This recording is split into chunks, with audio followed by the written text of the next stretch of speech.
প্রতিদিন ভোরের আলো ফোটার আগেই শহর জেগে ওঠে, আর সেই ভিড়ের মধ্যে হারিয়ে যায় কিছু নীরব যোদ্ধা।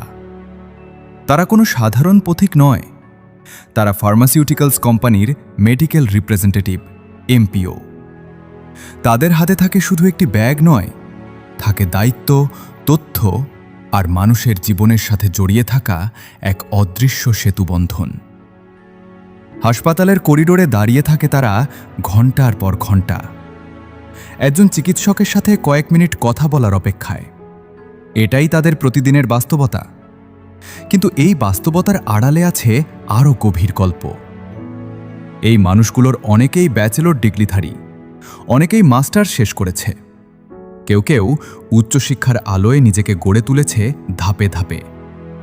তারা শুধু পড়াশোনা করেনি, তারা স্বপ্ন দেখেছে। কারো স্বপ্ন ছিল বিসিএস ক্যাডার হয়ে দেশের প্রশাসনে কাজ করার, কারো স্বপ্ন ছিল একজন উচ্চপদস্থ সরকারি কর্মকর্তা হওয়ার, কারো চোখে ছিল একজন সচিব হয়ে দেশের সিদ্ধান্তের অংশ হওয়ার। তাদের পরিবারও স্বপ্ন দেখেছে। মা বাবা বুক ভরা আশা নিয়ে মানুষ করেছে, ভাবছিল এই সন্তান একদিন বড় কিছু হবে, সম্মানের আসনে বসবে। কিন্তু জীবন সবসময় স্বপ্নের পথে হাঁটে না। চাইলে তারা অন্য কোনো নিরাপদ পেশায় যেতে পারত তো, এসি রুম, নির্দিষ্ট সময়, স্থির জীবন। চাইলে তারা সেই স্বপ্নের সরকারি চাকরির দিকেও যেতে পারত। কিন্তু ভাগ্যের মোড় তাদের নিয়ে এসেছে এই পথে, যেখানে সকাল নেই স্থির, রাত নেই নির্দিষ্ট, শুধু আছে টার্গেট, চাপ আর প্রতিদিনের দৌড়। তবুও তারা থেমে যায়নি। ফার্মাসিউটিক্যালস কোম্পানির এই মেডিকেল রিপ্রেজেন্টেটিভরা কোনো দালাল নয়। তারা শিক্ষিত, পরিশ্রমী, দায়িত্বশীল পেশাজীবী। হাসপাতালে যাওয়া তাদের চাকরিরই অংশ। ডাক্তারদের কাছে ওষুধের সঠিক তথ্য পৌঁছে দেওয়াই তাদের কাজ।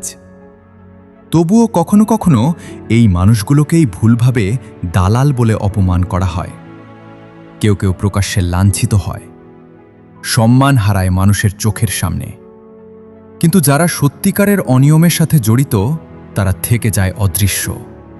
আর চাপটা পড়ে যায় এই সাধারণ পরিশ্রমী মানুষগুলোর উপর। হাজার কোটি টাকার এই স্বাস্থ্য ওষুধ শিল্প চলে তাদেরই হাতের ঘামে, দিনের পর দিন নীরব পরিশ্রমে। তবুও সবচেয়ে কম পাওয়া জিনিসটা হলো সম্মান। তাই প্রশ্ন জাগে, এটাই কি তাদের প্রাপ্য?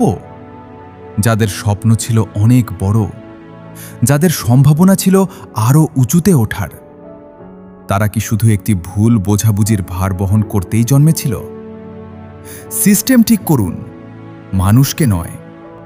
কারণ শেষ পর্যন্ত সম্মানই একটি সভ্য সমাজের সবচেয়ে বড় পরিচয়।